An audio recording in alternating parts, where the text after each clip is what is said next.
Mi nombre es Garis Hoyoway. Yo me encargaba de la logística, del transporte aéreo agresivo, principalmente en rutas sobre el Pacífico.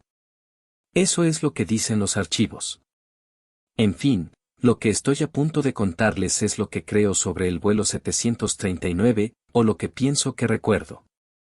A estas alturas, ya no distingo con claridad dónde termina una cosa y empieza la otra. La gente cree que la memoria funciona como una grabación. No es así. La memoria cambia. Se reorganiza. Especialmente cuando te empujan, a veces de forma sutil, a veces no tanto, a dejar ciertas cosas atrás. Cuando se borran formularios, cuando te trasladan, cuando pasa mucho tiempo y los bordes empiezan a desdibujarse, pero el centro no desaparece. Algunas cosas permanecen nítidas, incómodamente nítidas. Era marzo de 1962. Yo estaba destinado en la base de la Fuerza Aérea de Travis, en California. Mi puesto no era emocionante. En su mayoría, papeleo, listas de carga, horarios de personal, coordinación de vuelos, tareas rutinarias. El vuelo 739 debería haber sido solo otra entrada más en esa lista. Otro traslado de personal. Otra rotación hacia el Pacífico. Pero había algo que no encajaba. No lo noté de inmediato. No era obvio, solo pequeñas inconsistencias. De las que te hacen fruncir el ceño cuando llevas suficiente tiempo haciendo el trabajo como para sentir cuando algo no cuadra. No tengo el panorama completo. Nadie lo tiene. Y si alguien ahí fuera lo tiene, no lo está compartiendo. Lo que yo tengo son impresiones dispersas, voces, destellos, conversaciones que solo empezaron a tener sentido muchos años después. El avión era un C-133 Cargomaster.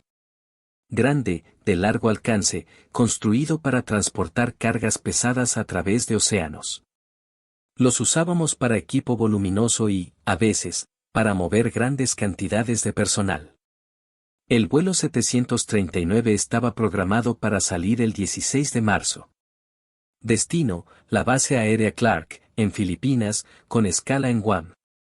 Una ruta estándar del Pacífico. Nada fuera de lo común en el papel, salvo el manifiesto.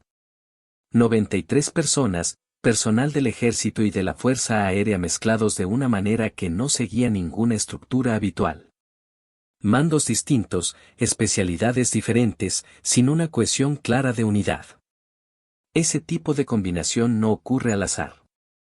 No mezclas personal así a menos que haya una razón específica. Así que pregunté. Mi superior me dijo que era una asignación especial, algún tipo de reorganización administrativa. Luego dejó claro que la conversación había terminado. Y efectivamente, terminó. Pero después de eso, empecé a prestar más atención. La carga se subió de noche. El acceso estaba restringido. Los protocolos de seguridad eran más estrictos de lo normal. No se me permitía estar cerca del avión. Aún así, desde la oficina de operaciones podía ver lo suficiente. Los contenedores en sí no eran inusuales, pero la forma en que se manejaban sí lo era, más guardias, más supervisión. Todo era deliberado, controlado, y había personas allí a las que no reconocía. Sin uniformes, sin insignias, sin rangos visibles, solo observando y tomando notas. Eso se me quedó grabado. El vuelo 739 despegó según lo previsto, el 16 de marzo de 1962, a las 8:30 hora local. Nunca llegó a Clark. Me llamo Rowan Mercer, investigador independiente, historia militar, eventos inexplicables. Así es como suelo presentarme. Me topé por primera vez con el vuelo 739 hace unos 15 años. No por nada dramático, solo una mención en un documento desclasificado. Una sola línea, aeronave desaparecida, Teatro del Pacífico, 1962.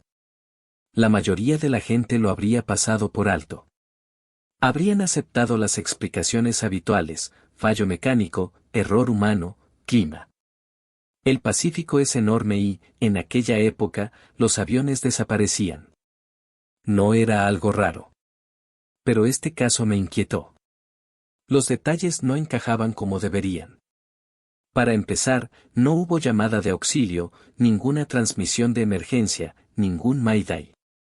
Según los informes iniciales, el avión simplemente dejó de responder unas 8 horas después del despegue. La última posición registrada lo situaba cerca de la isla Wake. Pero cerca no significa mucho en medio del Pacífico. Podía haber estado a cientos de kilómetros. La búsqueda duró 3 semanas. Aviones, barcos, barridos completos a lo largo de la ruta prevista. No encontraron nada. Ni restos, ni manchas de combustible, ni campo de escombros, nada flotando, nada hundiéndose. Eso ya es extraño, aunque no imposible. Esa parte del océano es profunda. Un impacto a gran velocidad puede desintegrar un avión más allá de cualquier recuperación. Pero eso no fue lo que me hizo seguir investigando, lo que me mantuvo investigando fueron los avistamientos. Cartas dispersas de distintos lugares, personas que afirmaban haber visto un gran avión militar volando bajo sobre varias islas días después de que el vuelo 739 ya hubiera sido dado por perdido. Cada informe fue investigado y luego descartado, identificación errónea, confusión, memoria defectuosa.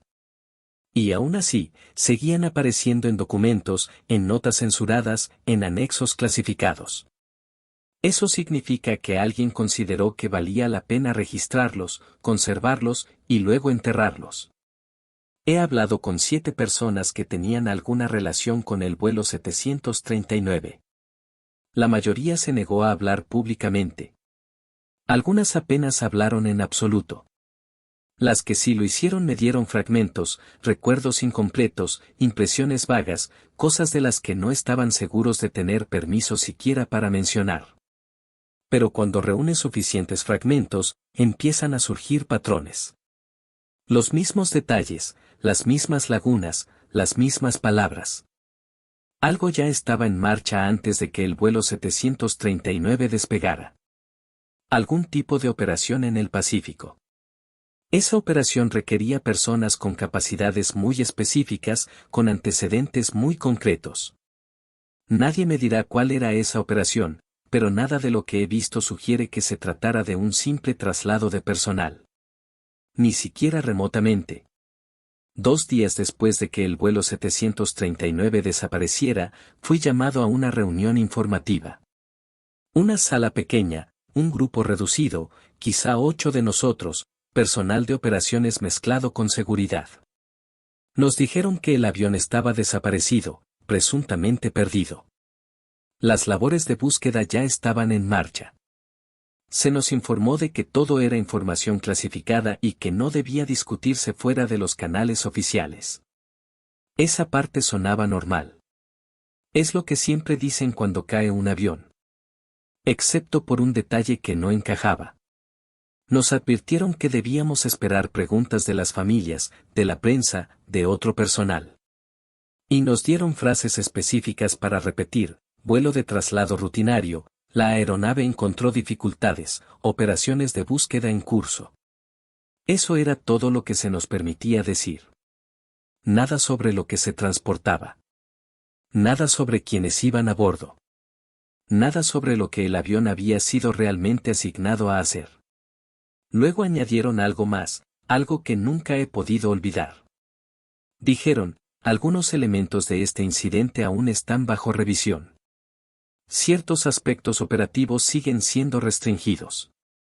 Si alguien se pone en contacto con ustedes afirmando tener información sobre el vuelo 739, repórtenlo de inmediato. Ese no es un lenguaje habitual para un avión desaparecido. Es el tipo de lenguaje que se usa cuando te preocupa que la información se filtre, cuando intentas contener algo. 3 semanas después, la búsqueda fue oficialmente cancelada. El vuelo 739 fue declarado desaparecido con toda su tripulación. Accidente en el mar. Caso cerrado. Excepto que no lo fue. 6 meses después, fui trasladado. Nueva base, nuevo mando, un puesto completamente diferente. Sin explicación, solo órdenes. Y no fui el único. Ese mismo año, otros 4 de nuestra sección también fueron trasladados de manera extraña. Nuevos destinos, nuevas unidades, trabajos que no tenían nada que ver con aquello para lo que habían sido entrenados. ¿Pudo haber sido coincidencia? Posiblemente. Pero no lo sentí así. He pasado casi toda mi vida pensando en el vuelo 739, unos 60 años ya, tratando de darle sentido. Intentando aferrarme a detalles que parecen escaparse cuanto más esfuerzo hago por retenerlos. A veces me cuestiono a mí mismo, me pregunto si el tiempo ha deformado los recuerdos, si he construido significados donde no los había. Pero luego recuerdo aquella reunión informativa, las palabras exactas, la advertencia, la silenciosa reubicación del personal. Y entonces entiendo que había algo en ese vuelo que estaba mal. Algo que alguien no quería que se discutiera. En 1997 presenté una solicitud amparada en la Ley de Libertad de Información. Lo que recibí de vuelta fue, en su mayor parte, tinta negra. Páginas enteras borradas, párrafos reducidos a bloques vacíos, nombres, fechas y lugares desaparecidos. Pero 3 páginas conservaban fragmentos legibles. Una palabra clave aparecía una y otra vez, Operación Tanglewood. No había explicación, solo menciones breves. Siempre asociadas a actividades en el Pacífico, siempre a principios de 1962. Las fechas coincidían con el vuelo 739. Las referencias geográficas encajaban, pero ningún documento vinculaba explícitamente ambas cosas. Desde entonces, hablé con otros 2 investigadores que también encontraron ese término. Uno lo halló en material de inteligencia naval mercante, referencias a reconocimiento de islas, verificación territorial, mapeo de capacidades. El otro lo encontró en archivos de fuerzas especiales del ejército, ejercicios de entrenamiento, programas de adaptación en entornos extranjeros, escenarios de despliegue no convencional. Podían ser operaciones distintas, usando una terminología similar, o podían ser piezas de algo más grande. Operación Tanglewood, si es que ese era siquiera su nombre real. Esto es lo que he podido reconstruir a partir de fuentes dispersas. A principios de 1962, la actividad militar en el Pacífico aumentó silenciosamente. No de forma grande o llamativa, sino a través de acciones pequeñas y aisladas. Equipos de reconocimiento, instalación de equipos, rotaciones de personal hacia lugares que la mayoría de la gente no podría encontrar en un mapa. Oficialmente, todo se explicaba como preparación de la Guerra Fría, presencia adelantada, vigilancia de movimientos soviéticos, posicionamiento estratégico. Todo razonable, salvo que algunas cosas no encajaban con esa explicación. Los lugares eran demasiado remotos. Los recursos desplegados eran demasiado importantes. El nivel de secretismo alrededor de ciertas actividades era excesivo. Algo más estaba ocurriendo. Algo que requería coordinación entre múltiples ramas. Algo que generó documentos que siguen clasificados hasta hoy. Y el vuelo 739 desapareció justo en medio de todo eso. Necesito hablarles de Caleb Bass, porque su historia es parte de lo que convierte al vuelo 739 en algo más que un simple avión desaparecido. Bass era de Fuerzas Especiales del Ejército. Servimos brevemente juntos en Travis antes del vuelo 739. No lo conocía bien. Rama distinta, mundo distinto. Pero lo recuerdo. Callado, competente, el tipo de soldado que no habla mucho, pero en el que confías por completo. Según los registros, debía estar en el vuelo 739. Su nombre figuraba en el manifiesto original. Yo lo vi. Pero no estaba en el avión cuando despegó. Cambio de agenda de último momento, o eso me dijeron. Nunca volví a ver a Bass después de que el vuelo 739 desapareciera. Escuché que lo reasignaron. Otro teatro, otra unidad. En 2003 recibí una carta. No tenía dirección de remitente, solo un matasellos de Seattle. Era de Bass, o de alguien que decía ser Bass. La letra era temblorosa. El texto, cuidadoso, vago. Decía que había estado pensando en 1962, en Travis, en vuelos que no iban a donde se decía que iban. Decía que había estado en islas, múltiples islas, realizando tareas que no tenían nombre, con personas cuyos nombres no podía recordar o a las que le dijeron que no recordara. Decía que todavía había otros con vida, que aún conservaban fragmentos de algo que ninguno de ellos comprendía del todo. Y luego escribió algo que se me quedó grabado. El avión nunca fue la misión. El avión era la cobertura. Lo que hacíamos antes del vuelo, eso era la misión. La desaparición del vuelo solo aseguró que nadie hiciera preguntas sobre lo que ocurrió antes. Intenté responder, pero no tenía dirección. Pedí a otra persona que rastreara el matasellos. No encontró nada. Instalación postal de Seattle. Podría haber sido enviado por cualquiera. Podría haber venido de cualquier parte. No sé si Bass escribió esa carta. No sé si sigue con vida. No sé si lo que dijo era cierto o solo los recuerdos confusos de un viejo soldado. Pero encajaba con cosas que yo mismo había estado pensando. Sospechas que había tenido durante décadas. El vuelo 739 fue importante, no por haber desaparecido, sino por lo que ayudó a encubrir. Déjenme hablarles de los avistamientos, porque son clave para entender todo esto. Entre el 18 y el 27 de marzo de 1962, hubo al menos 12 informes de avistamientos de un gran avión militar en la región central del Pacífico. Isla Wake, 18 de marzo. 2 contratistas civiles que trabajaban en mejoras del aeródromo informaron haber visto un C-133 realizando un paso bajo sobre el atolón. Asumieron que era un vuelo programado, pero no había ningún C-133 autorizado en esa zona ese día. Los contratistas fueron muy específicos en su descripción: 4 motores turbohélice, forma distintiva, lo suficientemente bajo como para identificarlo con claridad. Incluso anotaron la hora, 3:40, justo antes del amanecer, con la luz suficiente para ver la silueta. Cuando entrevisté a uno de ellos en 2005, aún no recordaba claramente. Dijo que el avión parecía estar buscando algo, haciendo una pasada lenta, inclinándose para tener mejor vista, y luego alejándose hacia el norte. Atolón Johnston, 20 de marzo. Un equipo de observación meteorológica informó haber escuchado sonidos de aeronaves durante la noche, que identificaron como motores turbohélice de gran tamaño. No había ningún avión registrado en su espacio aéreo. El equipo meteorológico llevaba registros detallados: velocidad y dirección del viento, temperatura, cobertura de nubes y observaciones inusuales. Anotaron los sonidos del avión porque eran inesperados, de larga duración, con múltiples pasadas, como si la aeronave estuviera orbitando el atolón. Uno de los miembros del equipo me dijo que los sonidos duraron unos 40 minutos, comenzando alrededor de las 2, disminuyendo y volviendo a intensificarse, lo que sugería que el avión realizaba algún tipo de patrón de búsqueda o vigilancia. Palmira, 22 de marzo. Personal de la Guardia Costera en patrulla rutinaria afirmó haber visto un gran avión aterrizar en la pista militar.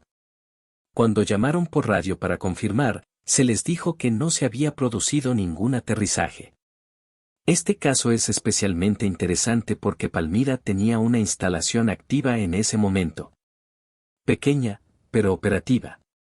La Guardia Costera tenía motivos legítimos para preguntar por el tráfico aéreo. Pero cuando insistieron, se les dijo que ignoraran lo que habían visto. Distorsión atmosférica, identificación errónea, que no registraran ningún informe. Localicé al suboficial de la Guardia Costera que realizó la observación original. Murió en 2011, pero su esposa compartió su diario personal. Él había escrito sobre el incidente con gran detalle, describiendo el avión. Con gran detalle, señalando que el avión permaneció en tierra durante unos 90 minutos antes de despegar. También escribió algo más, que 2 semanas después recibió la visita de personal de la Fuerza Aérea. Le pidieron que revisara su informe y luego lo presionaron con firmeza para que lo modificara y declarara que se había equivocado. Para reconocer la posibilidad de error. Al principio se negó, pero su superior directo dejó las cosas claras. Esto no era opcional. El informe fue corregido. La explicación oficial quedó registrada como una identificación errónea. Isla Howland, 24 de marzo. Este caso es interesante porque Howland es diminuta, deshabitada, solo una pista y algunas estructuras abandonadas de la Segunda Guerra Mundial. Un barco pesquero que pasaba cerca informó haber visto luces y escuchado motores procedentes de la dirección de la isla. El capitán presentó un informe a la Guardia Costera. Estaba preocupado por posibles señales de socorro y quería asegurarse de que nadie necesitara ayuda. La Guardia Costera investigó 2 días después. Encontraron marcas recientes de neumáticos en la pista, vegetación alterada cerca de las estructuras antiguas, señales de que alguien había estado allí recientemente. Sin embargo, oficialmente, ningún avión había aterrizado. No se había desplegado personal. No se había llevado a cabo ninguna operación. El informe de la Guardia Costera fue clasificado en 1963. Obtuve una versión fuertemente censurada en 2008. La mayor parte estaba tachada, pero el apartado de pruebas físicas era parcialmente legible. Se utilizó la frase actividad reciente de aeronaves. Cada uno de estos avistamientos fue investigado. Cada uno fue explicado y descartado, identificaciones erróneas, anomalías acústicas, confusión de fechas y horarios. Pero, considerados en conjunto, sugieren un patrón. Una aeronave moviéndose por el Pacífico Central, aterrizando en ubicaciones remotas, operando sin reconocimiento oficial. ¿Era el vuelo 739? Los avistamientos cesan después del 27 de marzo. El avión fue declarado oficialmente perdido el 28 de marzo, después de que la búsqueda no encontrara nada. ¿Coincidencia? Tal vez. Pero hay otro detalle. En abril de 1962, personal de varias bases del Pacífico fue reasignado. Traslados repentinos. Sin una razón evidente. Nuevos mandos, nuevos destinos. Pero todos habían estado destinados en islas donde se reportaron avistamientos. Documenté 14 reasignaciones de este tipo, todas dentro de las 6 semanas posteriores a los avistamientos, todas relacionadas con personal que se encontraba en los lugares correctos en los momentos correctos. Uno de ellos habló conmigo extraoficialmente. No aceptó ser grabado. No firmó ninguna declaración. Solo habló durante 2 horas, de pie en un estacionamiento, mirando por encima del hombro todo el tiempo. Dijo que había estado en Palmira en marzo de 1962, trabajando en comunicaciones. Registró la llegada del avión, anotó el número de cola, documentó el tiempo que permaneció en tierra. Al día siguiente, sus registros fueron recogidos.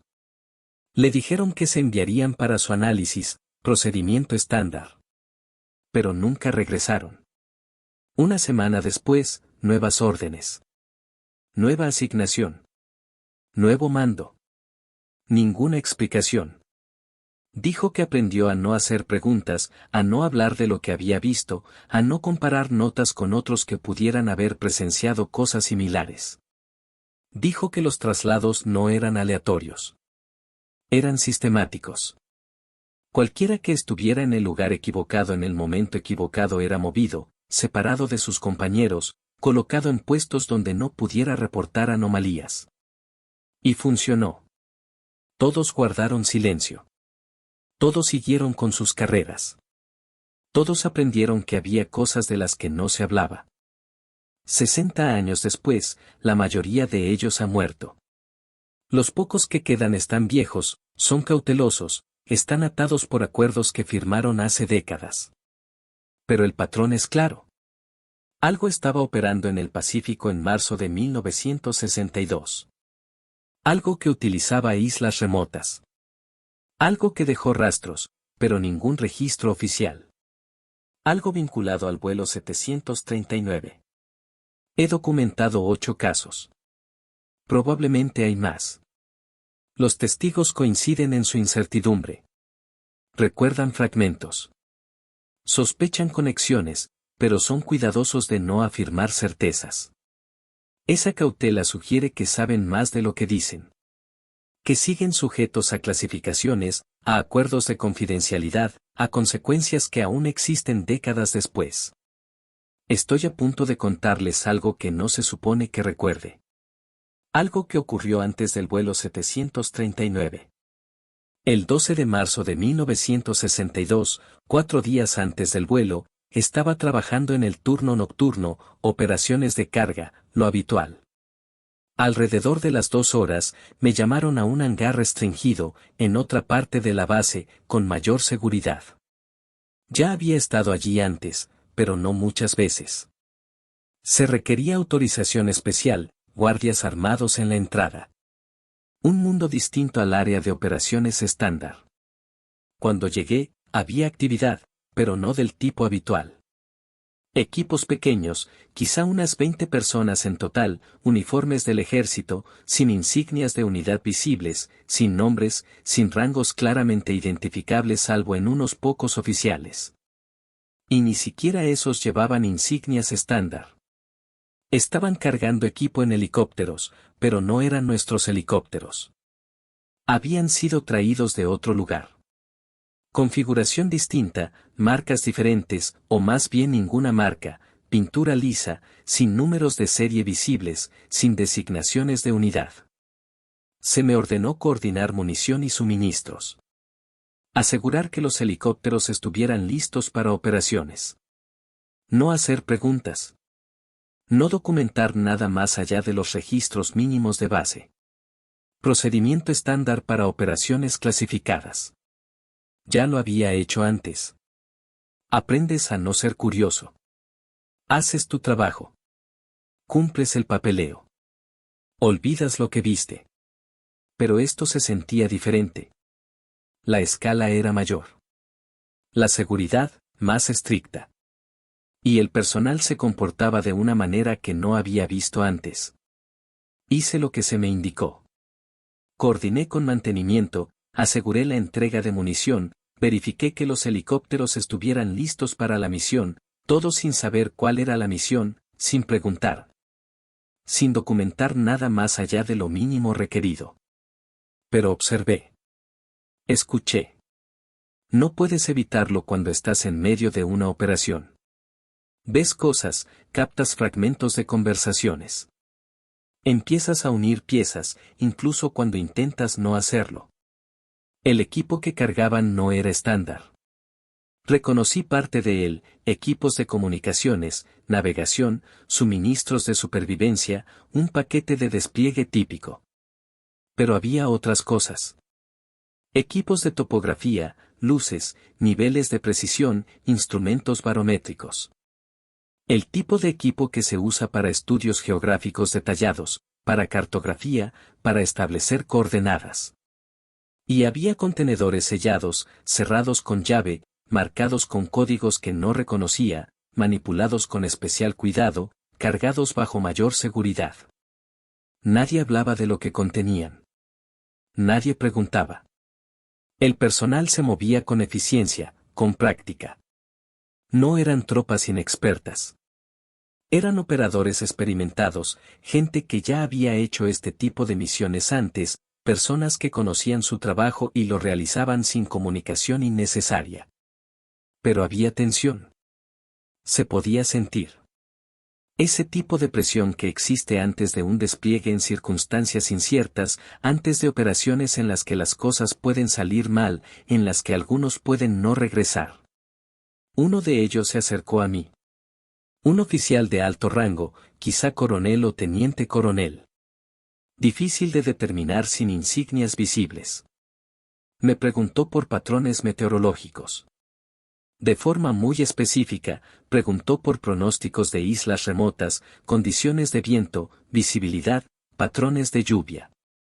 Consulté los datos meteorológicos.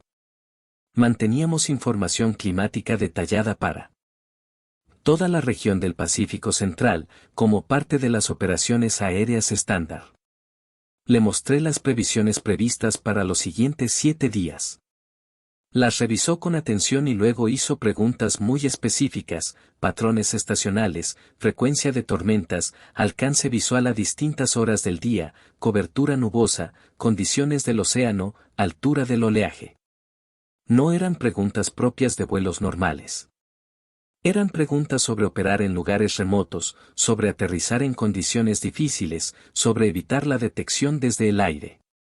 Luego hizo algo extraño. Preguntó si necesitara permanecer oculto en una isla durante 72 horas después de haber sido detectado, ¿qué lugares ofrecerían el mejor ocultamiento natural? No supe cómo responder de inmediato. No era mi campo. Yo era logística, no inteligencia ni planificación de operaciones especiales. Pero parecía esperar una respuesta. Se quedó mirándome, como si fuera importante. Pensé en ello. Consideré lo que sabía sobre las islas del Pacífico, sobre geografía, sobre patrones climáticos. Depende del objetivo, dije. Si se necesita agua dulce, convienen islas volcánicas. Si se necesita cobertura vegetal, masas de tierra más grandes. Si se quiere evitar rutas de navegación y aéreas, islas fuera de los corredores principales. Asintió. Preguntó qué islas concretas cumplían esos criterios, cuáles tenían pistas antiguas de la Segunda Guerra Mundial, cuáles estaban deshabitadas, cuáles contaban con puertos naturales para acceso por embarcaciones pequeñas. Mencioné algunos lugares que había visto en mapas, que aparecían en informes meteorológicos. Pequeños atolones, ubicaciones remotas, sitios en los que ya nadie pensaba. Anotó los nombres, los revisó y siguió preguntando por cada uno: terreno, vegetación, accesibilidad, uso histórico. Luego me dio las gracias y dijo algo que nunca he olvidado: oficialmente, esta conversación nunca ocurrió. Pero extraoficialmente, puede que acabe de ayudar a salvar algunas vidas. Eso me inquietó. Todavía me inquieta. ¿Qué quiso decir? ¿Qué operación requería ese nivel de secreto? ¿Qué estaban planeando que pudiera costar vidas? Nunca obtuve respuestas. El oficial volvió con su equipo. Terminaron de cargar los helicópteros alrededor de las 4 horas. Despegaron justo antes del amanecer. 3 de ellos volaron hacia el oeste, a baja altitud, manteniéndose por debajo de la cobertura de radar, rumbo al Pacífico. Los vi desaparecer en la oscuridad previa al alba. Después completé mi papeleo: registros de suministros, consumo de munición, nada sobre la carga, nada sobre el personal, nada sobre la conversación. 3 días después, el vuelo 739 despegó con un manifiesto de pasajeros que incluía personal de los mismos mandos que había visto cargar aquellos helicópteros. Las mismas unidades, las mismas especialidades, los mismos niveles de autorización. En ese momento no lo pensé. Otra operación, otro avión, otro perfil de misión. Pero después de que el vuelo 739 desapareciera, empecé a preguntarme. Empecé a ver conexiones. Empecé a dar sentido a cosas que en su momento parecían inconexas, pero que con el tiempo adquirieron un significado distinto. Los helicópteros volando hacia el oeste, hacia islas remotas, con equipos de topografía y contenedores sellados. Las preguntas sobre ocultamiento, sobre operar sin ser detectados, sobre trabajar en lugares aislados. Y luego el vuelo 739 transportando personal con las mismas habilidades, las mismas autorizaciones, la misma estructura de mando. ¿Y si los helicópteros eran equipos avanzados, preparando ubicaciones, instalando equipos, estableciendo áreas de apoyo? ¿Y si el vuelo 739 debía reabastecerlos, extraerlos o llevar más personal y material? ¿Y si algo salió mal? El clima, una falla mecánica, un error de navegación, contacto enemigo, cualquiera de las muchas cosas que pueden salir mal en operaciones activas. ¿Y si la versión oficial, avión perdido en el mar, todos presumiblemente muertos, ¿era más fácil que explicar lo que realmente estaban haciendo? No lo sé. No puedo probar nada de esto. Son solo pensamientos, patrones que veo al mirar atrás. Pueden ser reales o pueden ser mi mente intentando imponer orden al caos. Pero recuerdo esa noche. Los helicópteros, el equipo, las preguntas, la tensión. Y recuerdo pensar, incluso entonces, que algo fuera de lo normal estaba ocurriendo, algo que iba más allá de las operaciones militares habituales. 4 días después, el vuelo 739 despegó y nunca llegó a su destino. ¿Coincidencia? Tal vez. Pero nunca he podido quitarme la sensación de que ambas operaciones estaban conectadas, de que los helicópteros y el vuelo 739 formaban parte de una misión mayor. Una misión que aparentemente nunca se completó. Una misión cuyos registros fueron clasificados o destruidos. Una misión que terminó con 93 personas declaradas muertas y con preguntas que nunca obtuvieron respuesta. Esto es lo que recuerdo. Esto es lo que vi. Esto es lo que todavía me persigue 60 años después. Saquen sus propias conclusiones. Necesito hablar de Elliot Crane, porque su historia ilumina otra parte de este rompecabezas.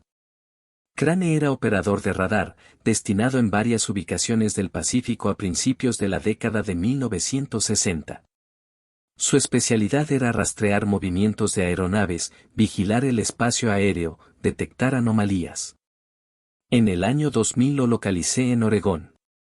Tenía más de 70 años, estaba retirado, era reacio a hablar, pero finalmente compartió algunas cosas conmigo, con muchas advertencias sobre la memoria y la incertidumbre.